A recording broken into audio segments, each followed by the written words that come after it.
Kejadian pasalnya yang ke-19. Kedua malaikat itu tiba di Sodom pada waktu petang. Lot sedang duduk di pintu gerbang Sodom dan ketika melihat mereka, bangunlah ia menyongsong mereka, lalu sujud dengan mukanya sampai ke tanah, serta berkata, "Tuan-tuan, silakanlah singgah ke rumah hambamu ini, bermalamlah di sini dan basuhlah kakimu, maka besok pagi tuan-tuan boleh melanjutkan perjalanannya." Jawab mereka, "Tidak, kami akan bermalam di tanah lapang." Tetapi karena ia sangat mendesak mereka, singgahlah mereka dan masuk ke dalam rumahnya. Kemudian ia menyediakan hidangan bagi mereka, ia membakar roti yang tidak beragi, lalu mereka makan. Tetapi sebelum mereka tidur, orang-orang lelaki dari kota Sodom itu, dari yang muda sampai yang tua, bahkan seluruh kota, tidak ada yang terkecuali, datang mengepung rumah itu. Mereka berseru kepada Lot, "Di manakah orang-orang yang datang kepadamu malam ini? Bawalah mereka keluar kepada kami, supaya kami pakai mereka." Lalu keluarlah Lot menemui mereka, ke depan pintu, tetapi pintu ditutupnya di belakangnya. Dan ia berkata, "Saudara-saudaraku, janganlah kiranya berbuat jahat. Kamu tahu, aku mempunyai 2 orang anak perempuan yang belum pernah dijamah laki-laki. Baiklah mereka kubawa keluar kepadamu, perbuatlah kepada mereka seperti yang kamu pandang baik. Hanya jangan kamu apa-apakan orang-orang ini, sebab mereka memang datang untuk berlindung di dalam rumahku." Tetapi mereka berkata, "Enyahlah." Lagi kata mereka, "Orang ini datang ke sini sebagai orang asing dan dia mau menjadi hakim atas kita. Sekarang kami akan menganiaya engkau lebih daripada kedua orang itu." Lalu mereka mendesak orang itu, yaitu Lot, dengan keras, dan mereka mendekat untuk mendobrak pintu. Tetapi kedua orang itu mengulurkan tangannya, menarik Lot masuk ke dalam rumah, lalu menutup pintu. Dan mereka membutakan mata orang-orang yang di depan pintu rumah itu, dari yang kecil sampai yang besar, sehingga percumalah orang-orang itu mencari-cari pintu. Lalu kedua orang itu berkata kepada Lot, "Siapakah kaummu yang ada di sini lagi? Menantu atau anakmu laki-laki, anakmu perempuan, atau siapa saja kaummu di kota ini? Bawalah mereka keluar dari tempat ini, sebab kami akan memusnahkan tempat ini, karena banyak keluh kesah orang tentang kota ini di hadapan Tuhan, sebab itulah Tuhan mengutus kami untuk memusnahkannya." Keluarlah Lot, lalu berbicara dengan kedua bakal menantunya, yang akan kawin dengan kedua anaknya perempuan, katanya, "Bangunlah, keluarlah dari tempat ini, sebab Tuhan akan memusnahkan kota ini." Tetapi ia dipandang oleh kedua bakal menantunya itu sebagai orang yang berolok-olok saja.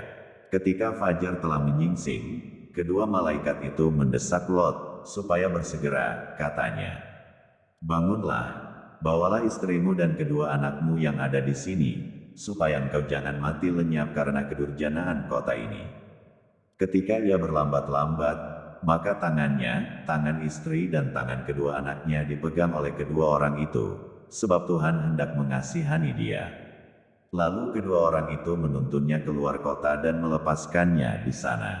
Sesudah kedua orang itu menuntun mereka sampai keluar, berkatalah seorang, "Larilah, selamatkanlah nyawamu, janganlah menoleh ke belakang, dan janganlah berhenti dimanapun juga di lembah Yordan, larilah ke pegunungan, supaya engkau jangan mati lenyap."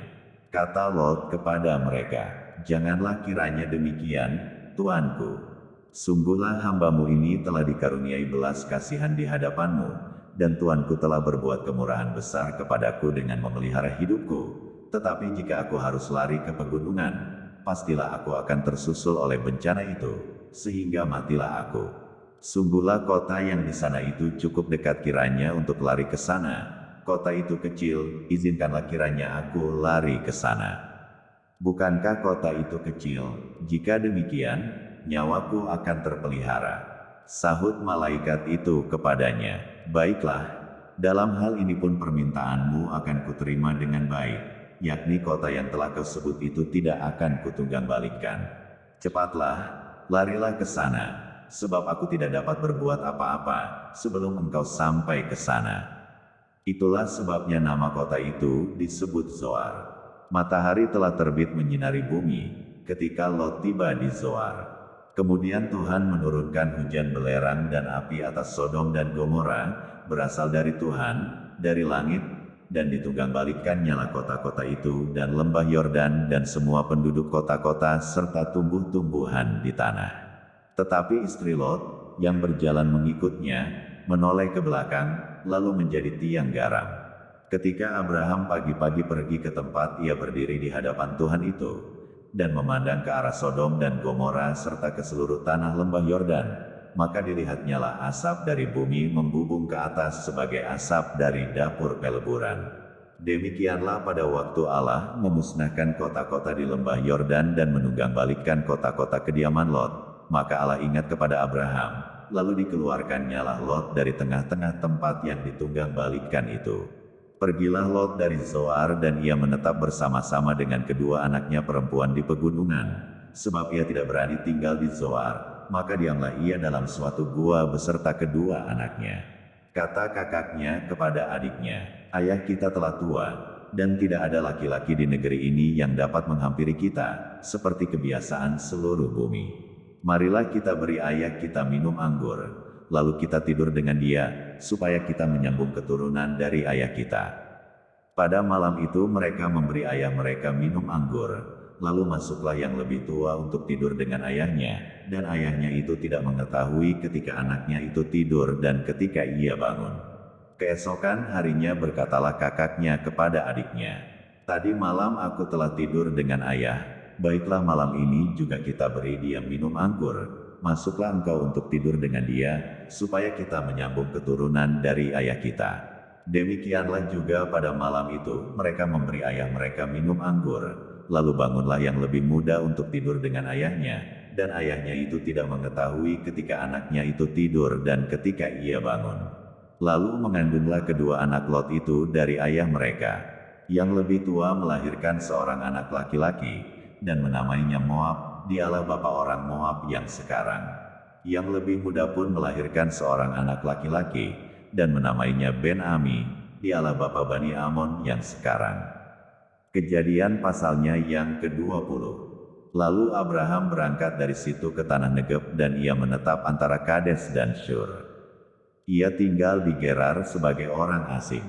Oleh karena Abraham telah mengatakan tentang Sara, istrinya, "Dia saudaraku," maka Abimelekh, raja Gerar, menyuruh mengambil Sara. Tetapi pada waktu malam Allah datang kepada Abimelekh dalam suatu mimpi serta berfirman kepadanya, "Engkau harus mati oleh karena perempuan yang telah kau ambil itu, sebab ia sudah bersuami." Adapun Abimelekh belum menghampiri Sara. Berkatalah ia, "Tuhan, apakah engkau membunuh bangsa yang tak bersalah? Bukankah orang itu sendiri mengatakan kepadaku, 'Dia saudaraku,' dan perempuan itu sendiri telah mengatakan, 'Ia saudaraku.' Jadi hal ini kulakukan dengan hati yang tulus dan dengan tangan yang suci." Lalu berfirmanlah Allah kepadanya dalam mimpi, "Aku tahu juga bahwa engkau telah melakukan hal itu dengan hati yang tulus, maka aku pun telah mencegah engkau untuk berbuat dosa terhadap aku, sebab itu aku tidak membiarkan engkau menjamah dia. Jadi sekarang, kembalikanlah istri orang itu, sebab dia seorang nabi, ia akan berdoa untuk engkau, maka engkau tetap hidup, tetapi jika engkau tidak mengembalikan dia, ketahuilah, engkau pasti mati, engkau dan semua orang yang bersama-sama dengan engkau." Keesokan harinya pagi-pagi Abimelekh memanggil semua hambanya dan memberitahukan seluruh peristiwa itu kepada mereka, lalu sangat takutlah orang-orang itu. Kemudian Abimelekh memanggil Abraham dan berkata kepadanya, "Perbuatan apakah yang kau lakukan ini terhadap kami, dan kesalahan apakah yang kulakukan terhadap engkau, sehingga engkau mendatangkan dosa besar atas diriku dan kerajaanku? Engkau telah berbuat hal-hal yang tidak patut kepadaku." Lagi kata Abimelekh kepada Abraham, "Apakah maksudmu, maka engkau melakukan hal ini?" Lalu Abraham berkata, "Aku berpikir, takut akan Allah tidak ada di tempat ini, tentulah aku akan dibunuh karena istriku. Lagi pula ia benar-benar saudaraku, anak ayahku, hanya bukan anak ibuku, tetapi kemudian ia menjadi istriku. Ketika Allah menyuruh aku mengembara keluar dari rumah ayahku, berkatalah aku kepada istriku, tunjukkanlah kasihmu kepadaku, yakni, katakanlah tentang aku di tiap-tiap tempat di mana kita tiba, ya saudaraku. Kemudian Abimelekh mengambil kambing domba dan lembu sapi, hamba laki-laki dan perempuan, lalu memberikan semuanya itu kepada Abraham. Sarah, istri Abraham, juga dikembalikannya kepadanya. Dan Abimelekh berkata, negeriku ini terbuka untuk engkau, menetaplah di mana engkau suka. Lalu katanya kepada Sarah, telah kuberikan kepada saudaramu 1000 shikal perak, itulah bukti kesucianmu bagi semua orang yang bersama-sama dengan engkau. Maka dalam segala hal engkau dibenarkan. Lalu Abraham berdoa kepada Allah, dan Allah menyembuhkan Abimelekh dan istrinya dan budak-budaknya perempuan, sehingga mereka melahirkan anak. Sebab tadinya Tuhan telah menutup kandungan setiap perempuan di istana Abimelekh karena Sarah, istri Abraham itu. Kejadian pasalnya yang ke-21. Tuhan memperhatikan Sarah, seperti yang difirmankannya, dan Tuhan melakukan kepada Sarah seperti yang dijanjikannya. Maka mengandunglah Sarah, lalu ia melahirkan seorang anak laki-laki bagi Abraham dalam masa tuanya, pada waktu yang telah ditetapkan, sesuai dengan firman Allah kepadanya. Abraham menamai anaknya yang baru lahir itu Ishak, yang dilahirkan Sarah baginya. Kemudian Abraham menyunat Ishak, anaknya itu, ketika berumur 8 hari, seperti yang diperintahkan Allah kepadanya. Adapun Abraham berumur 100 tahun, ketika Ishak, anaknya, lahir baginya. Berkatalah Sarah, Allah telah membuat aku tertawa, setiap orang yang mendengarnya akan tertawa karena aku. Lagi katanya, siapakah tadinya yang dapat mengatakan kepada Abraham, Sarah menyusui anak, namun aku telah melahirkan seorang anak laki-laki baginya pada masa tuanya. Bertambah besarlah anak itu dan ia disapih. Lalu Abraham mengadakan perjamuan besar pada hari Ishak disapih itu. Pada waktu itu Sarah melihat bahwa anak yang dilahirkan Hagar, perempuan Mesir itu bagi Abraham, sedang main dengan Ishak, anaknya sendiri. Berkatalah Sarah kepada Abraham, usirlah hamba perempuan itu beserta anaknya, sebab anak hamba ini tidak akan menjadi ahli waris bersama-sama dengan anakku Ishak. Hal ini sangat menyebalkan Abraham oleh karena anaknya itu.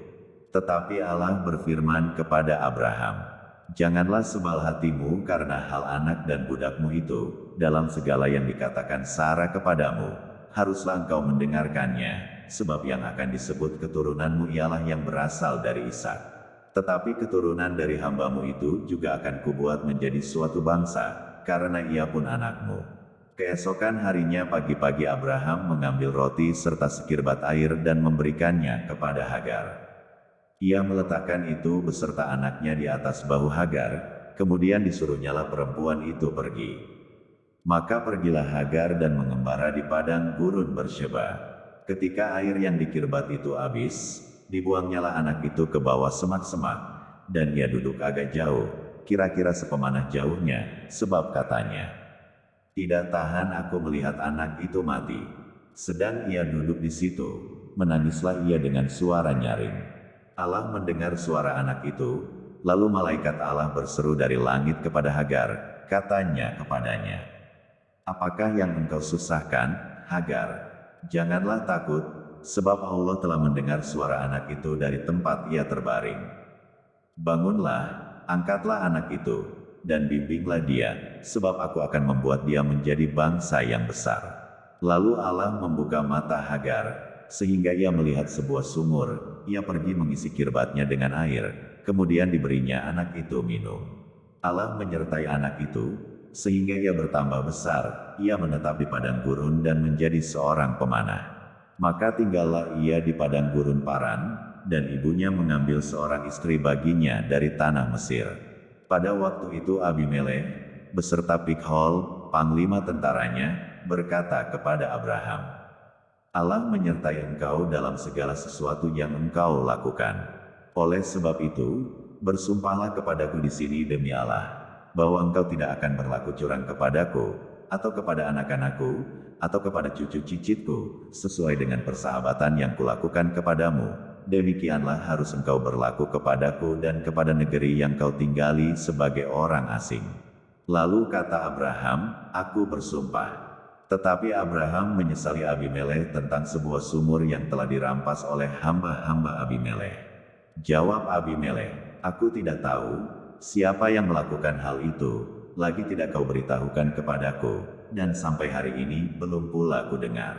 Lalu Abraham mengambil domba dan lembu dan memberikan semuanya itu kepada Abimelekh, kemudian kedua orang itu mengadakan perjanjian. Tetapi Abraham memisahkan 7 anak domba betina dari domba-domba itu. Lalu kata Abimelekh kepada Abraham, untuk apakah ketujuh anak domba yang kau pisahkan ini? Jawabnya, ketujuh anak domba ini harus kau terima dari tanganku untuk menjadi tanda bukti bagiku, bahwa akulah yang menggali sumur ini. Sebab itu orang menyebutkan tempat itu Bersheba, karena kedua orang itu telah bersumpah di sana. Setelah mereka mengadakan perjanjian di Bersheba, pulanglah Abimelekh beserta Pikhol, panglima tentaranya, ke negeri orang Filistin. Lalu Abraham menanam sebatang pohon tamariska di Bersheba, dan memanggil di sana nama Tuhan, Allah yang kekal. Dan masih lama Abraham tinggal sebagai orang asing di negeri orang Filistin.